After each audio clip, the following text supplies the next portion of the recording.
Queue న్యూస్లో పనిచేయటకు senior video editors కావాలను సంప్రదించవలసిన నెంబర్లు 8688926084. ఇక నిరుద్యోగుల కాంగ్రెస్ దగా 2 లక్షల ప్రభుత్వ కొలువులు జాబ్ క్యాలెండర్ ఏమయ్యాయి?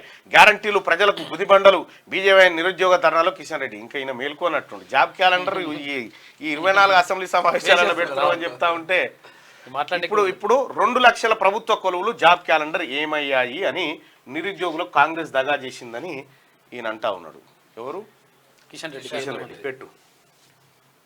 ఇప్పుడు కిషన్ రెడ్డి గారు దీనికి సమాధానం చెప్పాలి. మీరు 2 లక్షల జాబ్ క్యాలెండరు ఏమైంది, ఆ తర్వాత నిరుద్యోగులకు సంబంధించిన ఏమైనాయి అని మాట్లాడుతూ ఉన్నాం. మీరు మీ గురించి కూడా ఒక్కసారి మాట్లాడుకుందాం. దీనికి మీరు సమాధానం చెప్తే దానికి నేనే వచ్చి మీ ఆఫీస్ కాడ సమాధానం చెప్పిపోతా. 2 లక్షల ఉద్యోగాలు ఏవి అంటుండు కిషన్ రెడ్డి?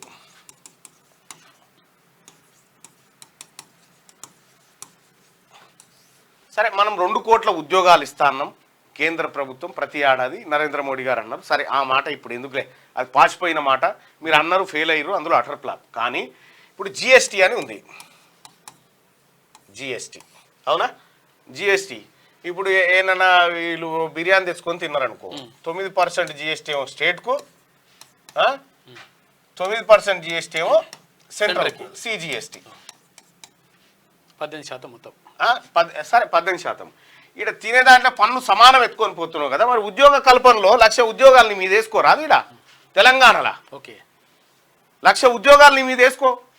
పంపకాలలో తీసుకొని పోతా ఉన్నావు కదా. జిఎస్టీ వసూలు బరాబర్ వసూలు చేసుకోపోతున్నావు కదా, పావులో ఇటాట్ లేకుండా. పంపకాలలో కూడా 1,00,000 ఉద్యోగాలు తెలంగాణ బిడ్డలకి. ఫస్ట్ కేంద్ర ప్రభుత్వం నుంచి ఈ తెలంగాణలో భర్తీ అయిన ఉద్యోగాల సంఖ్య చెప్పురి. ఫస్ట్ ఈ రాష్ట్ర ప్రభుత్వమే కదా. మొన్నటిదాకా కోడ్ ఉన్నప్పటికి కూడా ఇవాళ రాష్ట్ర ప్రభుత్వం నిబద్ధతతోని ఉద్యోగాల భర్తీకి పూనుకొని జాబ్ క్యాలెండర్ని ముందుకు తీసుకొచ్చింది. ఇక ఈ జాబ్ క్యాలెండర్ వస్తే ఈ అన్ని చేస్తే మాకు అసలు ఇక టాపికే లేదు మాట్లాడుకోవడానికి. కాబట్టి దీన్నే శ్రీలంకల్యం చేద్దాం అనుకుంటే కిషన్ రెడ్డి గారు, జనం పిచ్చోళ్ళు కాదు, జనం అన్ని చూస్తూనే ఉన్నారు, నిరుద్యోగులు కూడా గమనిస్తూనే ఉన్నారు. తెలంగాణ ప్రభుత్వం ఏం చెప్పింది, ఏం చేస్తూ ఉంది అనేది నిరుద్యోగుల కళ్ళల్లో కనిపిస్తూనే ఉంది. ఇప్పుడు కొంతమంది అటరగాలు బుటరగాలు ఏదేదో చేయబోయినప్పటికి కూడా ప్రభుత్వం అంతే నికార్స్గా నిఠారుగా నిలబడి తను చెప్పిన మాటను నిలబెరుస్తూ ఉంది. మేము రాష్ట్ర ప్రభుత్వం ఉద్యోగాలు భర్తీ చేసేది కిషన్ రెడ్డి గారి గురించో ఇంకో ఉమ్మాయ జక్కాయ గురించి కాదు, నిరుద్యోగుల గురించి, ఈ రాష్ట్రం శ్రేయస్సు గురించి, ప్రజల గురించి భర్తీ చేస్తూ ఉంది, మీకోసం కాదు. బహుశా మీరు ఆల్రెడీ ఉద్యోగాన్ని పొందిరు కాబట్టి మీరు కేంద్ర మంత్రిగా ఉన్నారు. 1,00,000 ఉద్యోగాలను నేను తేగలిగిన కేంద్రం నుంచి ఇక్కడికి అని చెప్పి ఒక మాట చెప్పు సార్, బాగుంటుంది. అది చెప్పలే. ఇంకా ఉద్యోగాలు ఎప్పుడు భర్తీ చేస్తారని చెప్తా ఉన్నావు. బిజినెస్ స్టాండర్డ్ కథనం ప్రకారం ఏమొచ్చింది ఎరికైనా 2025 నాటికి కేంద్ర ప్రభుత్వ ఉద్యోగాల్లోంచి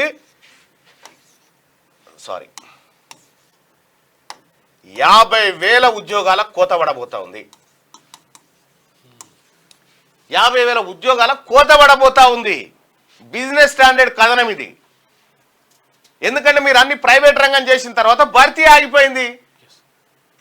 మీరు మాట్లాడితే ఎట్లా సార్? ఇక ఉద్యోగాల భర్తీ గురించి రాష్ట్ర ప్రభుత్వాన్ని గొంగట్ల కూర్చొని ఇంటికి లెక్క పెట్టినట్టుంది. ఉష్కెరాలు లెక్క పెట్టినట్టు కథ ఇలాది. 2 లక్షల ప్రభుత్వ కొలువులు ఏమైనాయి అంటుండు. ఫస్ట్ జిఎస్టీ ఇడికని సగం ఎత్తుకపోతున్నప్పుడు సగం ఉద్యోగులకు నువ్వు బాధ్యత వహించాల్సిందే.